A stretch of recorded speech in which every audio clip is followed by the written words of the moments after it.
Lionel Messi আর Lamine Yamal মুখোমুখি হতে চলেছেন রাউন্ড অফ 32-এ। ফিফার সমীকরণের জটিল নিয়মের মারপ্যাচে পড়েছে আর্জেন্টিনা।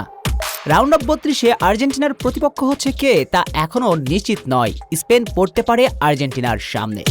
চলুন রাউন্ড অফ 32-এ আর্জেন্টিনার সম্ভাব্য প্রতিপক্ষ হচ্ছে কে ওই সমীকরণ নিয়ে আলোচনা করা যাক।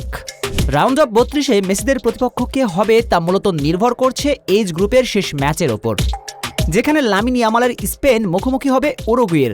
আর ওই ম্যাচে যদি স্পেন জিতে যায় তাহলে এইচ গ্রুপের চ্যাম্পিয়ন হবে লা ফুয়েন্তের দল। আর নিয়ম অনুযায়ী আর্জেন্টিনা এইচ গ্রুপের দ্বিতীয় হওয়া দলকে পাচ্ছে প্রতিপক্ষ হিসেবে। সেক্ষেত্রে সম্ভাব্য প্রতিপক্ষ হবে সৌদি আরব বনাম কেপ ভার্দের ম্যাচের বিজয়ী দল, কেননা উরুগুয়ের পয়েন্ট 2, কেপ ভার্দের পয়েন্টও সমান 2। অপরদিকে সৌদি আরবের পয়েন্ট 1, তাই সৌদি কেপ ভার্দের সাথে জিতলে তাদের পয়েন্ট হবে 4। তখন উরুগুয়ে আর কেপ ভার্দের পয়েন্ট থাকবে 2 করে, তাই সৌদি হবে আর্জেন্টিনার প্রতিপক্ষ। আবার যদি সৌদির সঙ্গে কেপ ভার্দের ড্র করে অথবা জয় পায়, অপরদিকে উরুগুয়ে যদি স্পেনের কাছে হারে, তাহলে রাউন্ড অফ 32-এ কেপ ভার্দেকেই পাচ্ছে মেসিরা। কিন্তু এই সব হিসেব নিকেশ বদলে যাবে যদি উরুগুয়ে স্পেনের সাথে জয় পায়। তখন স্পেন 4 পয়েন্ট নিয়ে গ্রুপের দ্বিতীয় দল হিসেবে পরের রাউন্ডে কোয়ালিফাই করবে, আর আর্জেন্টিনা প্রতিপক্ষ হিসেবে পাবে স্পেনকে।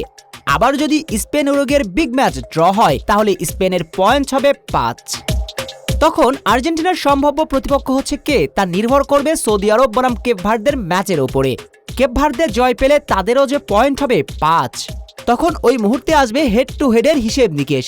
কিন্তু স্পেন কেপ ভার্দের ম্যাচে জয় পায়নি কেউ, তাই গোল ব্যবধানে নির্ধারণ হবে গ্রুপ চ্যাম্পিয়ন। সঙ্গত কারণে আর্জেন্টিনা রাউন্ড অফ 32-এ লামিন ইয়ামালের স্পেনের মুখোমুখি হওয়ার জোরালো সম্ভাবনা এখনও টিকে আছে। নিশ্চয়ই ফাইনালের আগে মেসি লামিনের এই লড়াই দেখতে চাইবে না ফুটবল প্রেমীরা। তাহলে উপায় একটাই, উরুগুয়ের সঙ্গে স্পেনের জয় প্রার্থনা করা। তাহলে কেবল আর্জেন্টিনার সম্ভাব্য প্রতিপক্ষ হবে কেপ ভার্দে অথবা সৌদি আরব।